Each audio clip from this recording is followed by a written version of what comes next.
फुलपाखरांचे गाव म्हणून मान्यता मिळालेल्या निसर्ग संपन्न पारपोली येथे वन विभागातर्फे साकारण्यात आलेल्या ट्री हाऊस आणि भव्य स्वागत कमानीचं उद्घाटन सिंधुदुर्गचे पालकमंत्री नितेश राणे, आमदार दीपक केसरकर यांच्या प्रमुख उपस्थितीत करण्यात आलं।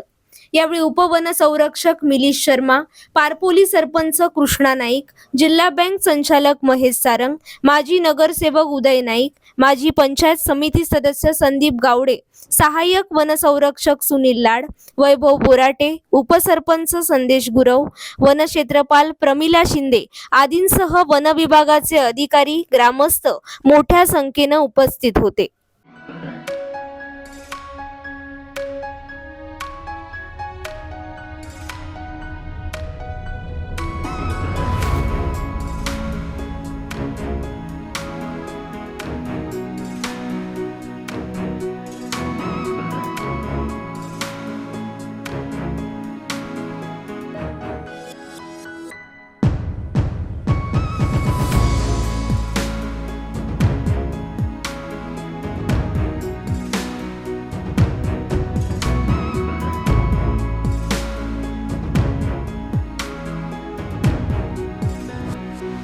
यावेळी पर्यटन मित्र आणि वन्यजीव अभ्यासक हेमंत उगले, काका भिसे, निखिल कुलकर्णी यांचा पालकमंत्र्यांच्या हस्ते विशेष सत्कार करण्यात आला।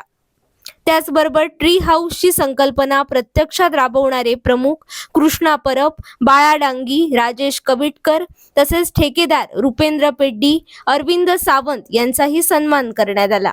यावेळी उपस्थितांना संबोधित करताना पालकमंत्री नितेश राणे यांनी वन विभागाच्या माध्यमातून आयोजित केलेल्या फुलपाखरू महोत्सवाचं कौतुक केलं। केसरकर साहेबांकडे आम्ही तुम्हाला विश्वास देतो, तुम्ही बोलेल त्या संकल्पनेला ताकद आणि निधी देण्याची जबाबदारी आमची असणार, काही मागे पुढे बघणार नाही। फक्त तुम्हीही ह्या आलेली संधीचं सोनं तुम्ही करावं एवढं आवर्जून ह्या निमित्ताने मी तुम्हाला सांगेन। एक चांगल्या कार्यक्रमाला सिंधुरत्नेच्या निमित्ताने मला यायची संधी मिळाली। आपण सगळेजण एवढ्या मोठ्या संख्येने जमा झालात, पण आपण परत एकदा ग्रामपंचायत असो सगळ्यात ज्यांनी मेहनत केली आवर्जून उल्लेख, ज्यांनी ह्या प्रकल्पासाठी आपली प्रायव्हेट जमीन दिली आहे ना, त्यांना मनापासून मी त्यांचं अभिनंदन करतो। एकदा होऊन दे टाळायचं। आपल्या इकडे पायवाटासाठी पण अर्धा इंच कोण देत नाही, आणि प्रकल्पासाठी जमीन दिलेली आहे म्हणून खऱ्या अर्थाने त्यांचं अभिनंदन, ते कुठेतरी होते ते खऱ्या अर्थाने अभिनंदन मी त्यांचा करतो। सत्कार पण आमच्या शर्माजीने केला। अशा लोकांना खरंच कौतुक करायला पाहिजे। प्रायव्हेट जमीन चांगल्या गावाच्या चांगल्या उपयोगासाठी कोणी देणं हे मोठी गोष्ट आहे, म्हणून त्यांचा मनापासून मी उल्लेख आणि त्यांचं कौतुक करेन। परत एकदा एक चांगल्या कार्यक्रमाला आपण ह्या निमित्ताने मला बोलवलं। एक पर्यटनाच्या दृष्टिकोनातून आमचं हे गाव महाराष्ट्राच्या आणि देशाच्या नकाशावर अजून कसं मोठा करता येईल यासाठी जिल्ह्याचा पालकमंत्री म्हणून मी निश्चित पद्धतीने तुमच्या मागे उभा आहे। हा विश्वास तुम्हाला मी आजच्या निमित्ताने देतो। इथेच थांबतो। जय हिंद, जय महाराष्ट्र। पारपोलीमध्ये 200 पेक्षा जास्त फुलपाखरं आढळतात आणि त्याच्यामुळे या फुलपाखरांची ओळख ही संपूर्ण जगाला व्हावी आणि त्याच्याचबरोबर पारपोली गावसुद्धा सर्वांना माहिती व्हावं असा याच्या मागचा उद्देश होता। संस्थात काळातसुद्धा आंबोली ते पारपोली ही एक पाऊलवाट त्या ठिकाणी राहिलेली आहे आणि त्याच्यामुळे त्याचंसुद्धा पुनर्जीवन या निमित्ताने होत आहे आणि जे लोक ट्रेकिंगसाठी इथं येतात त्यांना इथून थेट आंबोलीच्या धबधब्यापर्यंत जाण्याची सुविधा आहे, किंवा जे लोक आंबोलीच्या धबधब्यावरून पारपोली गावामध्ये येण्याची जो पाऊलवाट आहे त्यांनी येतात त्यांना पुन्हा आंबोलीला सोडण्याची व्यवस्था ही फॉरेस्ट डिपार्टमेंटने केलेली आहे। निश्चितपणे माझी खात्री आहे की या ट्री हाऊसेसमुळे पारपोलीचा जे आकर्षण आहे ते अधिक वाढेल, परंतु त्याच्याचबरोबर गावातल्या लोकांनी जी चांगली अशी निवास न्याहारी योजना केलेली आहे त्याचीसुद्धा कौतुक करावं तेवढं थोडं आहे। मी DFOंकडे चौकशी केली, त्याला कळलं की अधिक काही निवास न्याहारी योजनेच्या संदर्भात आपल्या गावात करण्याची गरज आहे।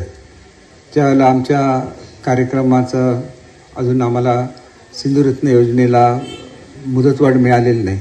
ती मुदतवाढ मिळाल्यानंतर आपण ज्या काही किरकोळ मागण्या केलेल्या आहेत या गावासाठी त्या निश्चितपणे पुऱ्या केल्या जातील आणि ही संपूर्ण नैसर्गिक विविधता ही कायम राहावी म्हणून या ठिकाणी बॅटरी ऑपरेटेड गाड्यांची सुद्धा मागणी ही DFOने केलेली आहे.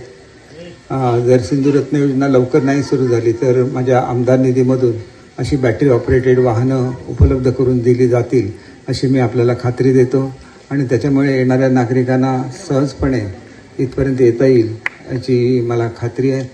मी मनापासून सर्व पारपोलीवासियांचं अभिनंदन करतो.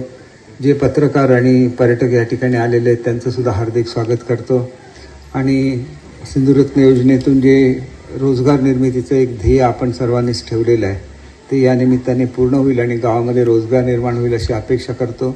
आणि त्याच्याचबरोबर एक गोष्ट सांगू इच्छितो की आपले जे साहसी खेळ असतात त्याच्यामधून जे आंबोलीवरून हँगग्लायडर्स उडणार आहेत ती सगळी या खोऱ्यात येणार आहेत. त्यामुळे हे खोरं अतिशय निसर्ग संपन्न आहे.